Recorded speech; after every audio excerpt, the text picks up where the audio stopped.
Good morning. I am Bo Mason, Commissioner for the Utah Department of Public Safety. I'd be remiss if we didn't start off today and recognize the significance of the day. Historically on 9/11, law enforcement has come together as a group to recognize and honor those that sacrificed to preserve the ideals of this country, the freedoms of this country. And instead we find ourselves today hunting a murderer who chose to violate our rights, the rights of an individual within this country. Just to recap yesterday's events, at around 12:20 p.m., political influencer Charlie Kirk was at Utah Valley University participating in a student-sponsored event with Turning Point USA. Charlie was shot at that event. He was transported to a local hospital where he later passed. Last night, his body was moved to the state office of the medical examiner. We will continue to facilitate movements to get him home today and with his family.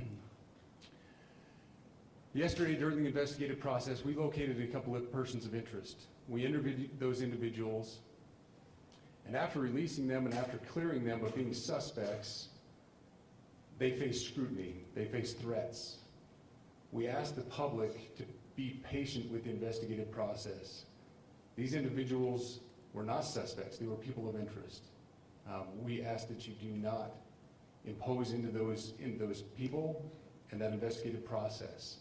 They don't deserve that harassment for being subject to that. I'd like to thank all the investigators that are involved in this. They have worked around the clock.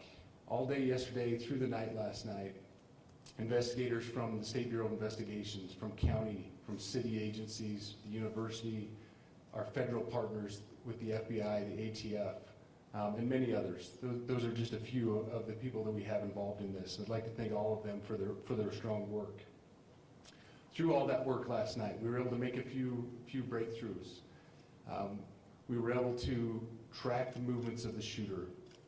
Starting at 11:52 a.m., the subject arrived on campus, shortly away from campus. We have tracked his movements onto the campus, through the stairwells, up to the roof, across the roof to a shooting location.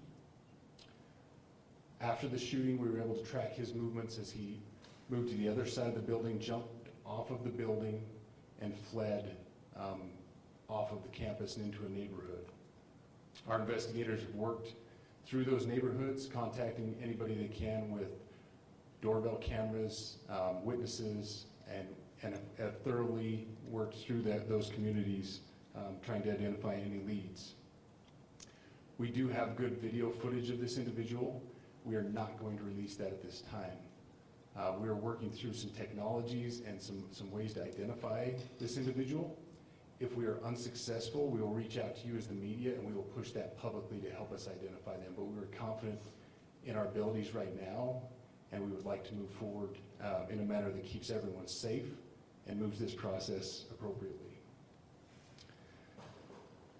Last night I communicated with Erica. The family's devastated.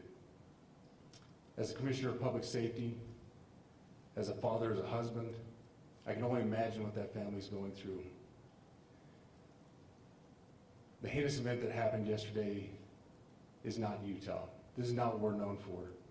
Over the past several weeks, we've seen this state come together to help families in mourning, come together as a community to show what Utah is known for a state of character, of service, of camaraderie, of a neighboring feel.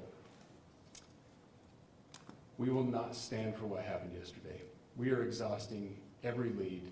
We have every officer invested in this, every investigator, every local agency. The outpouring of support from the law enforcement community has been astounding.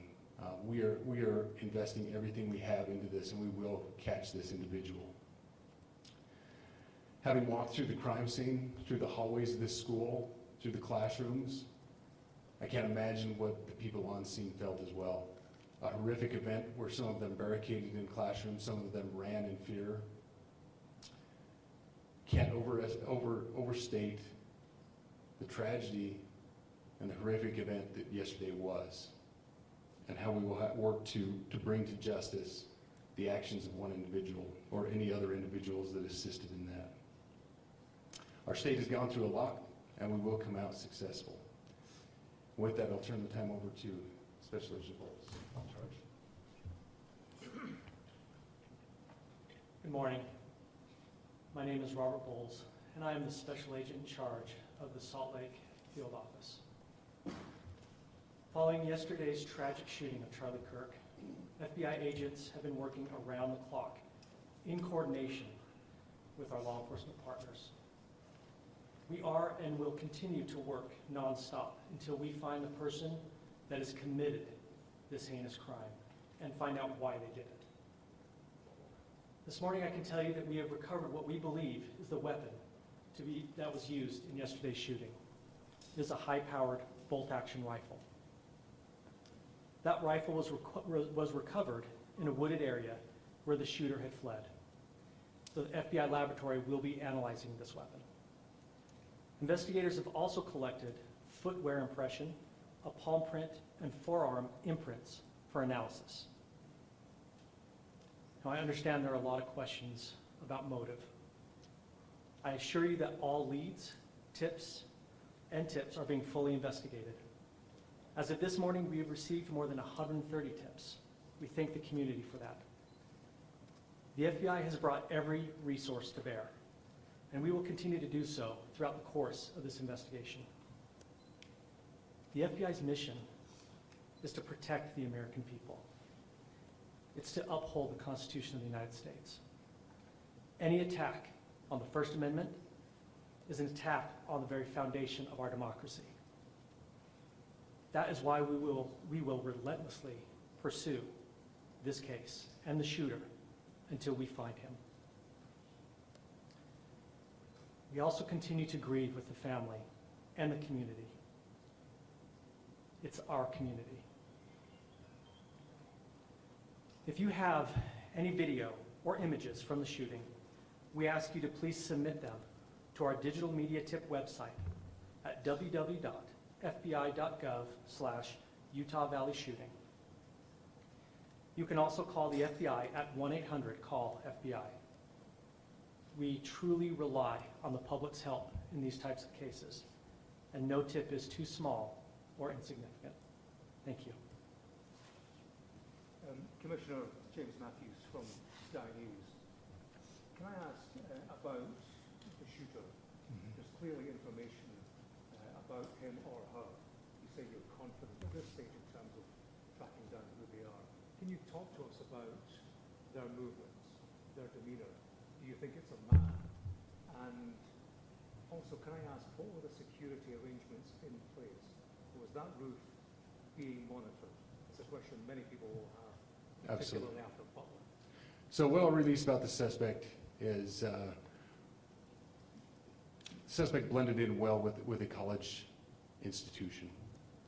We're not releasing many details right now, and we will soon, but right now we're not. But that individual appears to be of college age. We are confident in our abilities to track that individual. If we're unsuccessful in identifying them immediately, we will reach out for the public's help and the media's help in pushing those photos. That was a new development overnight, working through the night, studying those cameras. So that's something that's new and that we're working through right now. As far as the security, I cannot speak to that.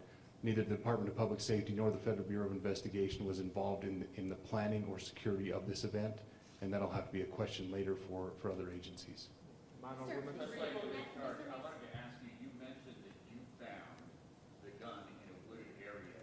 Do you believe that the suspect could be hiding in the woods, and is that suspect possibly still in this area? So that's a good question, and it's a question that goes to the safety of the community, right? No, not in those woods. We walked through those woods and secured it. As to the community, I can tell you that this was a targeted event. We don't believe that the community is at risk. However, we are exhausting every resource to find him, and we will do so. Special Agent Bowles, now to speak with the BBC. From the images you have, can you see clearly the suspect's face?